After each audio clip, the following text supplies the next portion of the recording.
Assalamualaikum warahmatullahi wabarakatuh.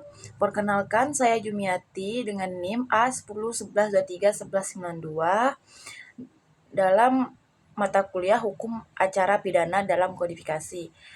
Berdirinya saya pada hari ini, saya ingin memenuhi tugas ujian tengah semester yang membahas tentang kejahatan terhadap nyawa dan berdasarkan pada kasus pembunuhan di apartemen. Baiklah, yang pertama-tama yang akan saya bahas ialah apa itu kejahatan terhadap nyawa.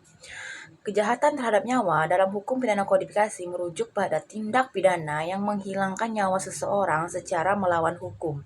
Sebagaimana diatur dalam Kitab Undang-Undang Hukum Acara Pidana KUHP, kejahatan ini mencakup beberapa bentuk, seperti pembunuhan biasa pasal 338 KUHP, pembunuhan berencana pasal 340 KUHP, dan pembunuhan karena permintaan korban pasal 344 KUHP.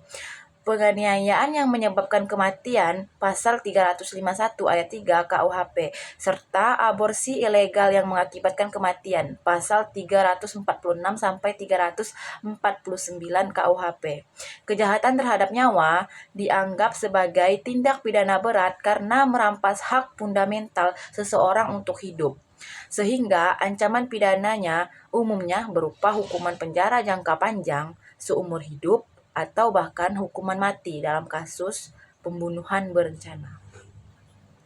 Kasus pembunuhan di apartemen mewah mengidentifikasi tindak pidana pembunuhan sebagaimana diatur dalam pasal 338 KUHP dengan unsur perbuatan yang mengakibatkan kematian korban, adanya dugaan kesengajaan, dan hilangnya nyawa seseorang.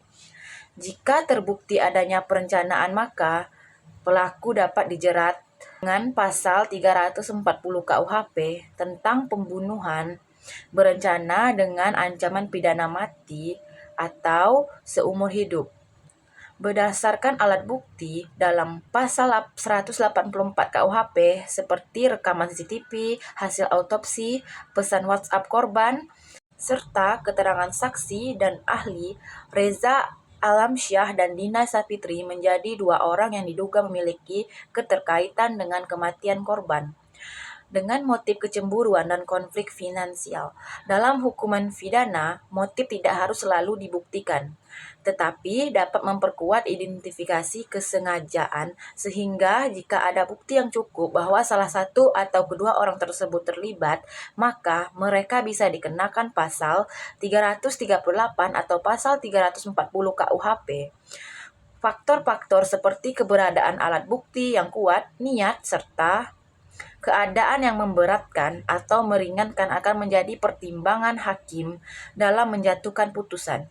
Jika ditemukan adanya keterlibatan pihak lain, maka pasal 55 dan 56 KUHP tentang penyertaan dalam tindak pidana dapat diterapkan.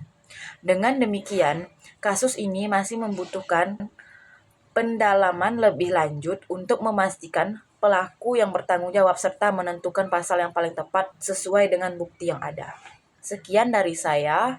Assalamualaikum warahmatullahi wabarakatuh.